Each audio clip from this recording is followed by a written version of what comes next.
Peace and Yah bless. Thy righteousness is an everlasting righteousness, and thy law is the truth. I'm going to title this segment Current Events of 2023. Current Events of 2023. Now, I've been sitting back over the last 3 weeks, which is the last video that I've made, and I've been paying attention to some of the things that I'm seeing within the earth. And I know that I'm not the only one. I'm seeing many brothers who are stepping up at this present time, that the Most High is pouring out His Spirit upon the children of Israel, especially the men of Israel, and we are standing up in our lots, and we're teaching this law to the people, to both the children of Israel and the stranger that is of a contrite spirit. However, in all of this, there are men who are not doing what is right. They're coming to our people with half-truths. They're mixing Torah with astrology. They're mixing it with a bunch of other things and saying some things that is just flat out incorrect that will lead our people astray. So it's important that our people remain in the Torah. That way, when these men come before you and they're bringing the truth, and then they slip some lies in there that can lead you astray, you are able to detect it, because much of what they're doing, in order to lead you astray, there have to be something in there that appeals to you some way, somehow. And there is some truth in some of what they're saying. But many of these men are doing what they're doing for money. You can spot them. Like I've said in past videos, they don't have the Most High within their whole heart and their whole soul, and they don't walk in the way of the Most High. You can tell by their speech, first of all. They'll come to you with perversion, and they are doing all of this for financial benefit. They're pointing out some things that we know to be true, because there's many men out here, many of us out here that are doing this work, and we're not doing this work for profit. We're doing this work for the love of our people, for the love of the Most High, and for us to be returned back to a rightful place. And we're coming from that vantage point, while others are using this opportunity and this awakening by which to gain a profit and to do what they have always done, which is to fleece the people for money. And our people must be able to identify these individuals and most certainly punish them. For we have been victimized by many people in times past, in many of our captivities, in many of the lands where we dwell, and those who have victimized us have gone unchecked, unpunished. And so now times are different. Things are changing to where any violation towards our people will be met with punishment, and stiff punishment. And our people must have the gall and the guts to deliver righteous judgment, especially in the midst of ourselves, and to be able to do that first. So these are some of the things that I'm saying pertaining to the men of Israel. I'm seeing a lot of young brothers online. Many of our people are taking to this word because they've always felt that something was funny. Many of them, what they heard and what they saw clashed. And there were many answers or many questions to be asked, but they were always shunned away or turned away or discouraged from asking the tough questions. And now there are men online who will answer the questions and give them the correct answer according to the Most High's law, statutes, judgments, and precepts. And our people need that, for there are many of us who are suffering in silence from all manner of plagues, if you will. And we are troubled in many ways, and there's no one to talk to. Our people are well aware that these pastors are untrustworthy, and their main goal is to get money or to extract some sex out of the women. So they're not doing it. They're doing what they're doing with despiteful minds. And all of this is being brought forth to the people, that they may be able to see clearly who is for the Most High and who is not, who will teach His law, statutes, judgments, and precepts, and who will teach something that's in direct opposition to it. You know, we've got men on here that has one gentleman has just been thrown in jail. I've seen videos where he literally blasphemed the Most High. Now, I remember looking at this video many years ago, and I said to myself, certainly he'll pay for this. And it just so happens that it came to pass that this man has just been given a 7-year sentence for the things that he was doing in the dark. So be mindful of a lot of these men who are pushing either money schemes, get rich schemes, or something that they feel as though your money can deliver you out of this mess. We can certainly look at all of the wealthy of our men, particularly the athletes, because our enemies seem to put more money in the pockets of entertainers than they do educators or anyone else. So when we look at these men, we see clearly that their affluence and their influence has not brought them any closer to their own people. In fact, the more money they made, the more estranged they became from the Creator, most of all, and more so from their own people. So we're not to say that money isn't important. It is certainly necessary for day-to-day sustenance. We need money. We have to work. We're in the lands of our captivity. This is our lot at this present time. But at the same time, there's things that a man may absolutely need, and then there are things that are absolute excess that you don't need. That's more, I would consider more of a luxury than something that's actually needed for day-to-day life. But the richer many of us have become, the more estranged that we have become from our own people, from our own selves, and further away we go from the Creator. So money is not the answer to all things. It's not. It's never been. The Most High is where we must place our trust. And when we do these things, especially His law, statutes, judgments, precepts, then you will not see where a righteous man is begging for bread. You won't see it. The Most High will give you and provide for you all that is necessary for you in your house if you're walking within His law, statutes, judgments, and precepts. There's no need for you to come before the people and beg for anything. The Most High will ensure that you are sustained by Him, for you are standing in His law, statutes, judgments, and precepts, reading the law before the face and in the ears of the people, that they may consider and turn back unto Him with their whole heart and their whole soul. And your reward in doing this is not money, is the Most High protecting you, sustaining you, whether it be in your life, your health, your children, your home, etc., etc. That is the protection that you get. Money has never protected us, nor will it ever. It is our strong one that protects us in times of trouble. So this man was speaking about money and made mention that he don't believe in God. He believes in money, and his money couldn't save him from the jail sentence. And all of these things that has been actually put forth by this man, and all of the rhetoric as far as how to go around the laws and how to deal with the laws, etc., and how to avoid jail time, etc., etc. Well, when it was his time to go to jail, none of the rhetoric that he has brought before the people, none of that was even brought forth to save his own skin. Now, this is proof positive to our people that we must clearly understand that there is no savior but Yah. And when we seek to find other saviors, this will not work for us. Case in point, this man particularly, the very things that he was trying to present to our people that would keep us out of jail and all these other things, he could not use that to save his own skin. So it is proven to everyone that's ever followed him, and it's proven to him also, that his way was false. And he was before the people as a false teacher, lying and making a profit and fleecing the children of Israel. Now we see this also with those who are coming from the other nations. We're seeing a migrant influx into the United States. I have said in times past, foolish is the king, or foolish is any governing body that goes to the province where they rule or have rulership, and to take all that is necessary for sustenance from the people.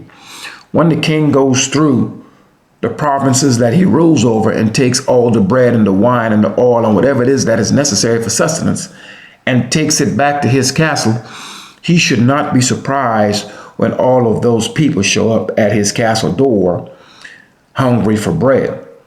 So what we're saying with the influx of these many people from these many nations is that all of their resources has been stolen. Their governments have been toppled, their nations have been sanctioned, and they are unable to have access to the basic necessities of life.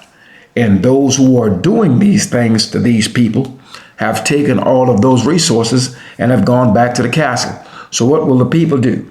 The people will show up at your doorstep. And that's exactly what we're seeing right now. They're not here because they just want to just come here. They're here because their resources are being taken from the places where they are. And so they're coming, I'm coming to get what's mine, pretty much is what they're doing. Though if someone does not have a understanding of how things are being played out on the international stage, they will not be able to see that far. But this is pretty much what is happening right now. All the nations that has been toppled, all the nations that have been robbed, they're all coming to your doorstep. And so therefore, these are the caterpillars that will eat you from the inside out, that will bankrupt the nation. For the nation have bankrupted and robbed other nations. What you have done to others will be done unto you. Now, there are men on here, and I've stated they're either begging for money, and you know the righteous man will not be begging for bread. The Most High will provide for him and his house. And they're teaching the children of Israel that, or they're telling us that there is no Jacob's trouble, that we have already gone through our trouble and now the trouble is coming to the Gentiles. Why, certainly we are still in peril, for we do not make the rules, the laws, the regulations, or anything in the nations in which we dwell. So we are still under these curses because we have not, I repeat, we have not been delivered from the hands of our enemies. We are in captivity today. We don't make the laws in any place where we live. We are still in fear of our lives. Our children are still being shot down, and a whole bunch of other things are happening to our children right before our face, and we are still powerless to stop it. So therefore, we know clearly that what is happening, as we can see clearly, what is happening is something that is out of our control. However, as the Most High moves on the behalf of his people, because we have turned back onto him, we will certainly see these curses being lifted. Will it be lifted off of every last one of us? No. There are those who will not turn, those who will refuse to turn, and they will pay with their lives. However, those who are of the children of Israel and the stranger that is of a contrite spirit, we will be spared. We will be delivered in times of trouble. They will fall to our left and they will fall to our right, but that trouble will not come near us, near thee. So we are to trust in these things, and we're not to believe in the men who are saying that there is no Jacob's trouble. We have to keep this in mind from a common sense perspective. Here we are in the midst of these nations. If we need anything, we were sent here under punishment. Anything that we need, we must rely upon our enemies to the want of all things. If our enemies are stripped and they have nothing, then who do we turn to? That would be a great time of trouble if the people that have provided our jobs, our medicine, and everything else, if they no longer have the capacity or the capability to employ you, to feed you, to lay you down at an operating table and operate on you, etc. If all of their positions and their power has been removed, and we don't have the physicians, we don't have the medical centers, we don't have the banks, we don't have anything, how much trouble will the house of Israel be when those that we have depended upon for bread have absolutely been removed?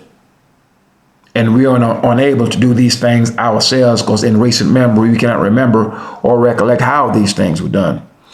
So that would put us in great peril. So from that peril, we would have to be delivered. So that would be a great trouble unto us when those who have employed us, who have sustained us, no longer have the ability to do so. But there's something powerful about that as well. When those who have brought us this idol, when they have been removed, their power stripped, and they no longer have the ability to sustain us, then we have to ask ourselves that $1,000,000 question. If this man brought us this God, and we were supposed to place our trust in this God, this deity that he brought onto us, this deity was unable to deliver this man in his time of trouble. Now it will become clear to us why, after all these centuries, we were not able to be delivered when we turn to this idol, and we have more of these idol houses than the people who brought us this idol. We go to these idol houses more often than those who brought us the idol, yet the idol could not deliver them. Then we will be able to recollect and reflect on why it was unable to deliver us. It is a thing of falsehood. It is wind. It is useless. It is vain. It's vanity. Just as we're seeing now where the conscious brother and the conscious brothers who have followed after him realized that all of his teachings were nothing but vanity, because in his time of trouble, that which he was professing could not deliver him. And we will see our enemies, that which they have been professing, it will not deliver them. As we see clearly, it has not delivered us. There's this migrant crisis, and they're coming from everywhere as they bust through the borders of the United States. And they're doing it to Europe as well. Big influx of people. The last time I went to Germany, it was kind of weird just hearing someone speak German, because they were speaking everything else but that. That's how many migrants that has migrated into the city where I've pretty much been raised up all of my teenage life. So it is not just here. It is also in Europe where this influx of people are coming into these lands. And there's a whole backdrop on why these things are happening. But these many European nations have caused great disturbances and have done great evils to these people.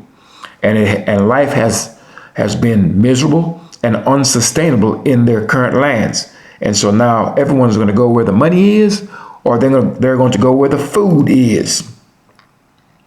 And so therefore, what you're seeing is by no means an accident. Now, in Italy, many of the African migrants have been busting into Italy. They're allowing some of them to just flat out drown in the sea. But as some of our brothers online are teaching this word and mixing it with other things, we see clearly now, or some of the African migrants should see clearly and should have a clear understanding of the fact that when you're on this boat, you're on this raft, and you spent many days or weeks coming across the oceans trying to find safer havens, places where you may possibly raise your children in peace, places where you may probably be able to get a loaf of bread at a reasonable price, etc., etc. As you risk life and limb, leaving one place to go to another. Now, you must understand how dire straits that these individuals must be in. When you look at the continent of Africa, the African knows what the European has done to him in his own land. So he's well aware of that. Imagine that things have become so bad where you live that you've tried to flee into your enemy's land for safe haven. Now, I want you to digest that for 1 second. The African knows what the European is doing in Africa. Not what he has done. We're well aware of what he has done. But these are people that's alive and well today. They know what the European is doing, currently doing right now in Africa. But though the African is aware and seeing all the vile, evil things that the European is doing, it's still so bad enough that the African feels as though I'm going to flee into the lands of my enemies to find peace. And when they get there, they find none.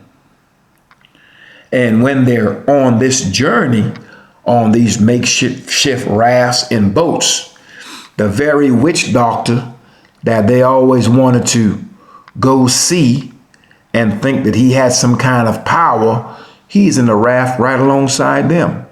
He's cleaving to make sure that he doesn't fall overboard just like them.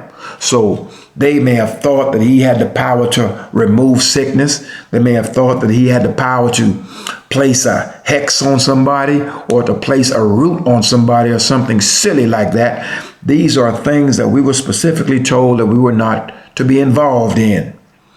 Witch doctors, soothsayers, and things of the like. And so it's being proven to the African coming over on these boats, going into Europe, that, hey, these very witch doctors that we have placed our trust in, they couldn't do nothing to stop the colonizers from taking their land. Period. Could not stop them. If putting a root on someone and putting a hex on someone and all the other nonsense that these people actually believe in with these witch doctors, if that were true, then you should be able to just go into your little hut, cut off a goat's head and do the other nonsense that you do and make all those white people that's murdered and slaughtered your people drop dead in the next 10 seconds. You should be able to do all this. You should be able to get your witch doctors, get them together, and make every last one of these European nations just leave your land and return all that's due to you. But that can't be done. So it's being made plain to you in your face that these witch doctors and all this other manner of witchcraft that you have placed your trust in is falsehood. Just like the brother right now that's sitting in prison. All his ways have come upon him. All his evil ways has come upon him. And now he's serving 7 years. And the Most High is not done with him yet, for he has blasphemed the Most High. So keep an eye on what his end shall be. And so now, every man is going to have to make a decision. You're either going to see with your eyes and hear with your ears, convert and be healed, or you can look and see that what I'm doing and what I have been doing, or my parents, this is not working. The witch doctor, that's not working. You know it because you're right there in the raft alongside him. He's as terrified as you are.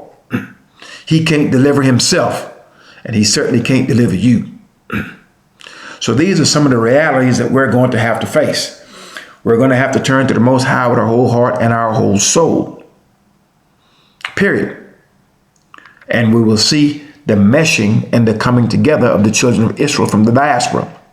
Now, I've done 2 segments pertaining to reparations as our people ask for reparations in this land here in America. I made mention that all of the European nations are paying attention to that, for the simple fact that they know once the horn is blown here, and it's going to reach them. It's going to reach England. It's going to reach Portugal, France, Germany, the Netherlands, Spain, and all the other Christian nations that have murdered, slaughtered, enslaved, and made laws against our people. So what am I seeing right now?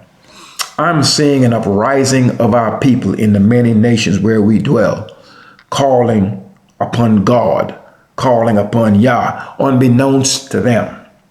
They're calling for justice. If you're seeking for justice, you're seeking for that which is right. That which is right is but one, and that is Yah. You're seeking for truth. You want to know what has happened to you. You're trying to investigate a matter. And when you look into any matter and you find the truth in that matter, you have found God in that matter. So now, as our people rise up here in America and have withdrawn their hands, we have withdrawn our hands from the political system because it has been proven to us that our enemies are liars. And now we're beginning to understand why, when we vote for these politicians in this land, why they have not been able to deliver anything to us. For we were specifically commanded that we are never ever to put any stranger, a man that is not of our brethren, to lead us. And so now that we're very aware of that scripture, we're very aware of that commandment, now we can reflect. We can look back into the records and see why, when we have failed, or why we have failed in these endeavors.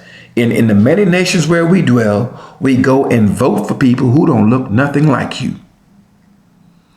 and we wonder why they have always failed us. Now we can go back into the records and bring it to remembrance what the commandment was pertaining to that. And now we can say, now I know why we have always failed. For we have gone against the Most High commandment in choosing a stranger to lead us.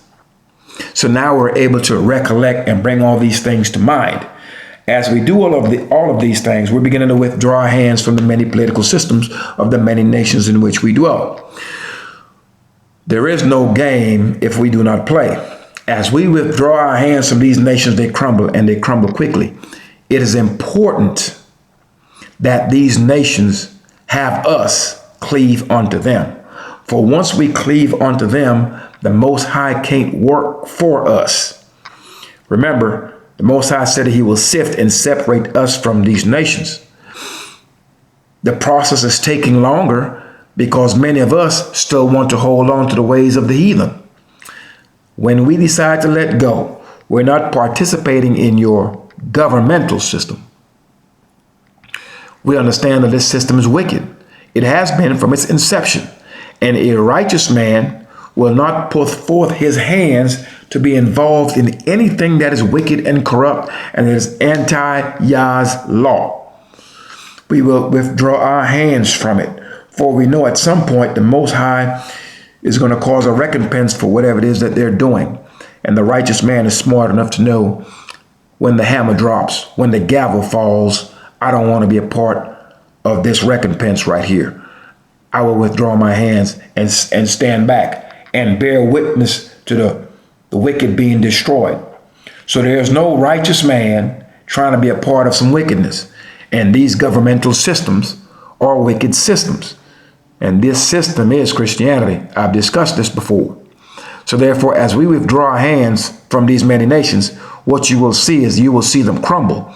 As they crumble, as we withdraw our hands and turn to righteousness, the Most High will begin to strengthen us. And he will take all of these tribes, those scattered in the many nations, and we will start coming together as one stick.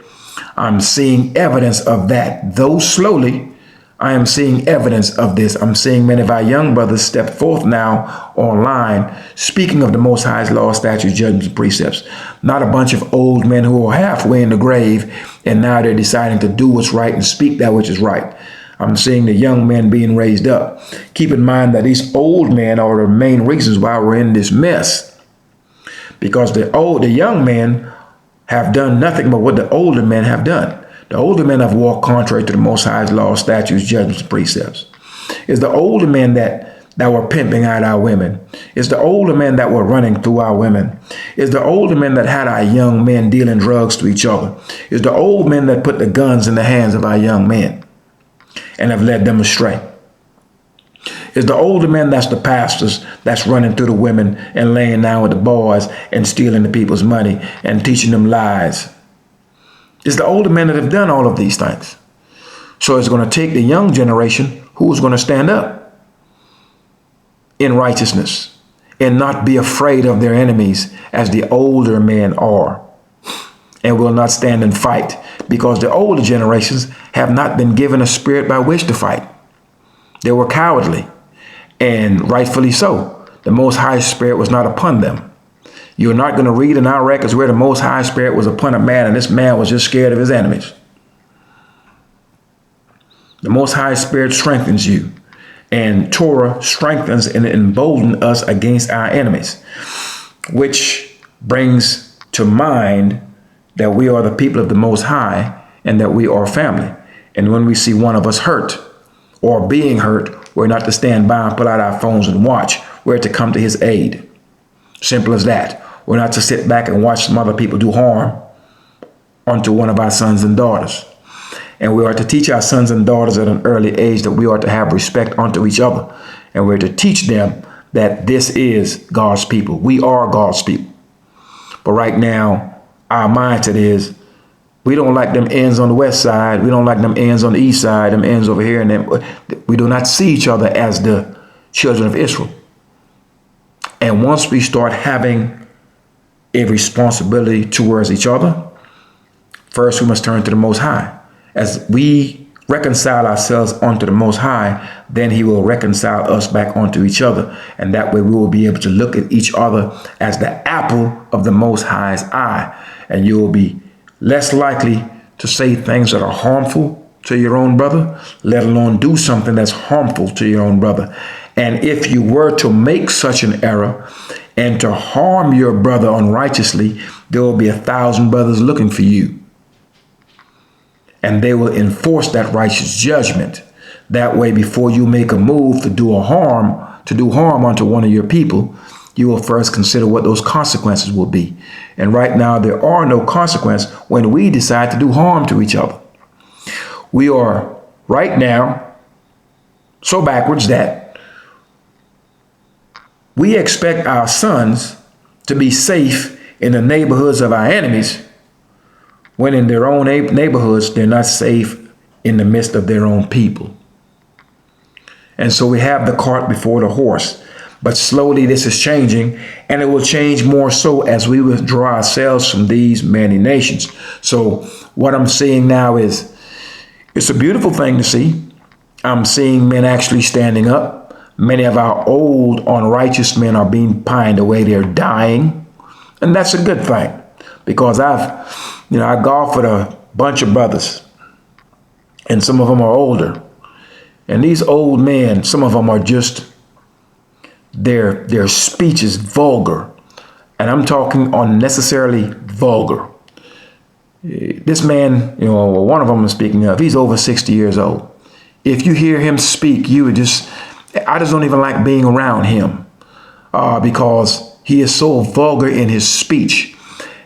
And you would think as a 60-year-old man, you would have some awareness and some sense of how to conduct yourself, especially in the presence of younger men. So when I see our 66-year-olds and our 62-year-olds vulgar out of their mouth and just speak as though they're just ignorant men, and when I'm telling you vulgar out the mouth, they're not just cussing quietly. They're loud out of their mouth, unnecessarily so, and vulgar, as if they're speaking to someone that's 1,500 yards away, trying their best to be noticed. All their ways to me is just flat out foul. But I think to myself, if this man at 60-something years old speaks and carries himself in this fashion, and if these men got children, some of them, if the 65-year-old acts like this, what can we expect out of the 20-year-old, out of the 15-year-old? And these men, well, this one particularly, just seems to address us in that fashion.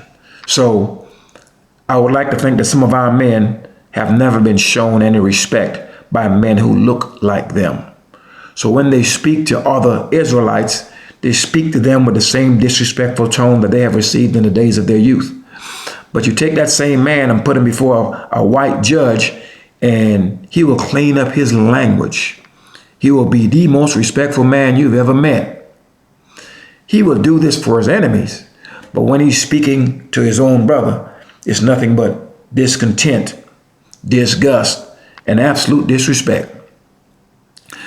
These are things that we can fix in-house. And that's going to start with our children. Some of our older men are too far gone. They have never been shown any respect when they were children. And so therefore, they don't know what respect is as far as respecting another man. Some of our men do not know who their fathers are. So they have a lack of respect for a man and disdain for a man. And any man that stands up in leadership, these men who are not accustomed to be led by men, who don't know who their fathers are in direct opposition to any man that seeks to lead him, guide him, or instruct him. In other words, what we have are a bunch of rebellious older men who have never known who their father is, have never had the guidance and the correction of a man. They just, through their whole life, they were winging it. And when I say by winging it, I mean these men simply just did what was right in their own eyes. because there was no male figure by which to correct them and to guide them, to care for them and to nurture them. And when these men grow up, they become loose cannons, unable to control. And we've got a bunch of these men running around in the midst of us. So to the men of Israel, in the many nations and in the many cities where you live, you may have your family that you may have raised correctly, and your sons and daughters may be doing well. Have a responsibility to your people, to where if there's a young man in your neighborhood or that is close to you, or a young woman, etc., that needs the proper guidance, that needs that father figure, and you're not to take advantage of anyone. But there's many of our people who can use your guidance if you're doing that which is right, that it may change the way they see our people. Because when our people are coming up and they are experiencing abuse, whether it be verbal, physical, or sexual, when they are experience these many abuses by their own people, they grow up having a resentment for their own people, and they become estranged from their own people. And there's no love and caring for their own people. For their own people have not shown them any love and caring when they were most vulnerable as children. So it's incumbent upon all of us who are grown to have a vested interest in the children of Israel who are not directly related to you via your family, because they are your family. But some of us are in the mood or in the spirit of which I'm going to take care of me and mine. No, that Israelite across the street, that's one of your sons. And you are to take on that responsibility. You are to pick up that mantle. This is an all hands on deck affair. We're not to just be concerned with just our house. We are to start there. Let's start within our own houses.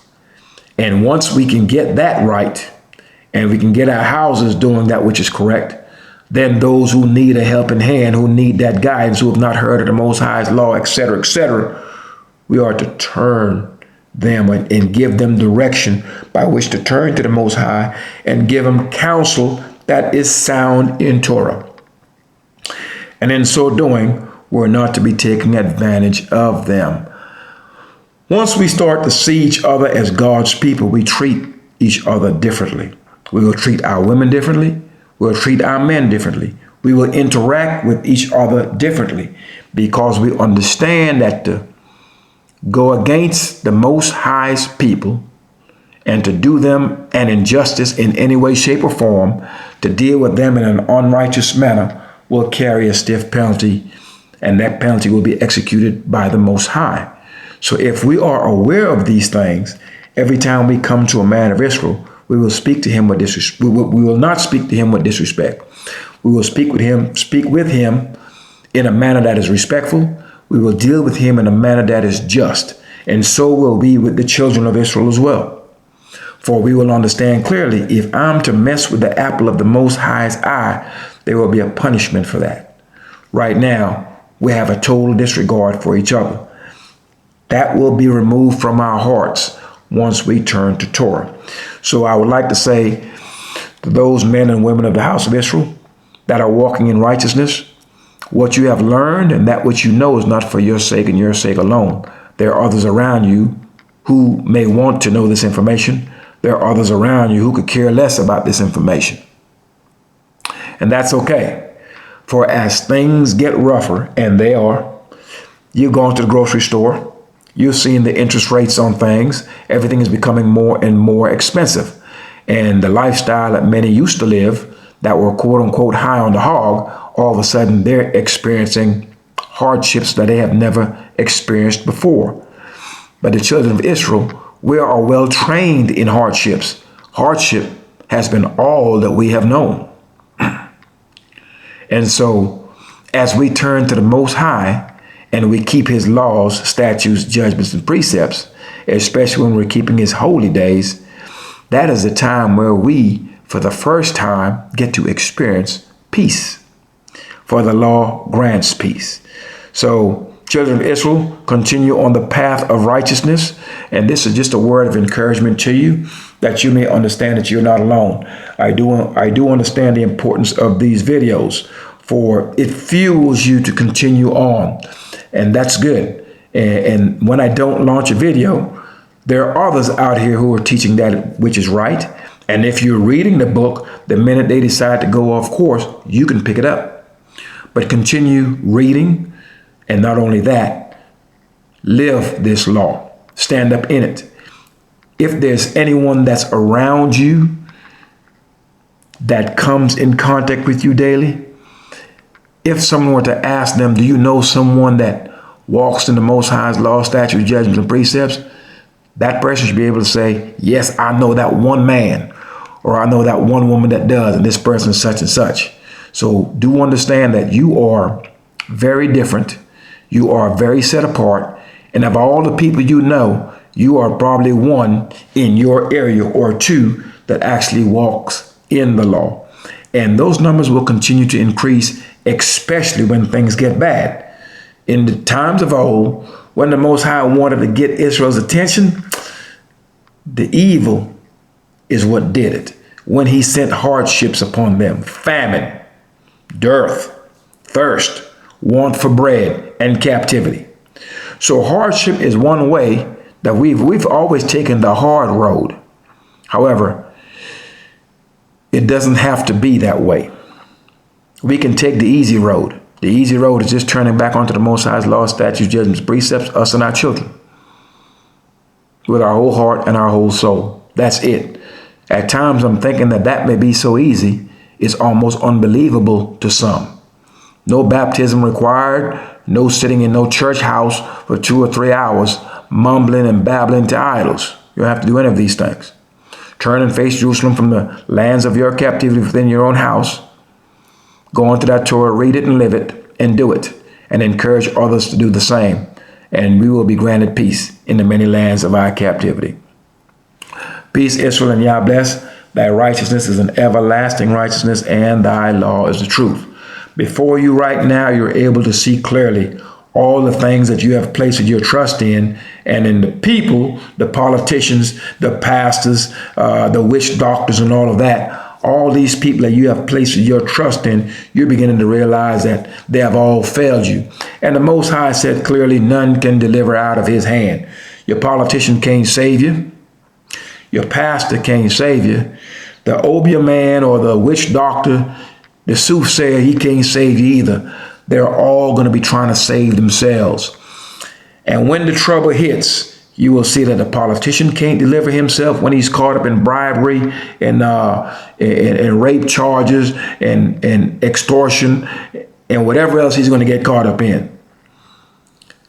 He's not going to be able to deliver himself from that. Your pastor is going to get caught up in a bunch of mess. He's not going to be able to deliver himself from that either. The man that you went to put a hex and a curse on somebody and put a root on him and all this other nonsense, yeah, he's not going to be able to deliver himself either. So now what you got left? And that's the question. So the man that has fed you, educated you, you speak his language, wear his clothes, eat his food, serve his God, and in some cases you're married to his daughter. When that man is stripped, then where do you go? What do you do? So let's get a head start on this right now. Let's get familiar with the Most High's laws, statutes, judgments, and precepts. Let's withdraw our hands from all evil and do the things that's right in the sight of the Most High. This message is directly to the children of Israel scattered in the diaspora.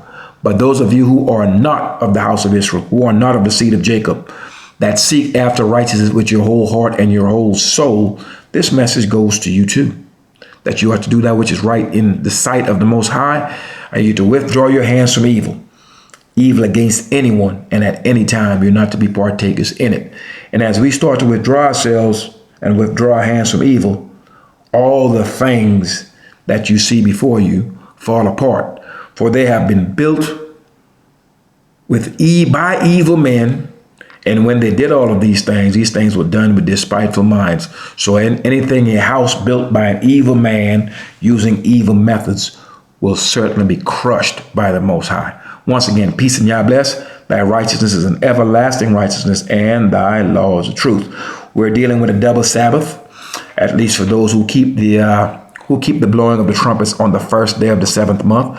So we have Sabbath today, and another Sabbath kicks off again tomorrow. So happy Sabbath to you and your house. Continue to remain anchored in the Most High's laws, statutes, judgments, precepts, for that's all that there is as far as what's important.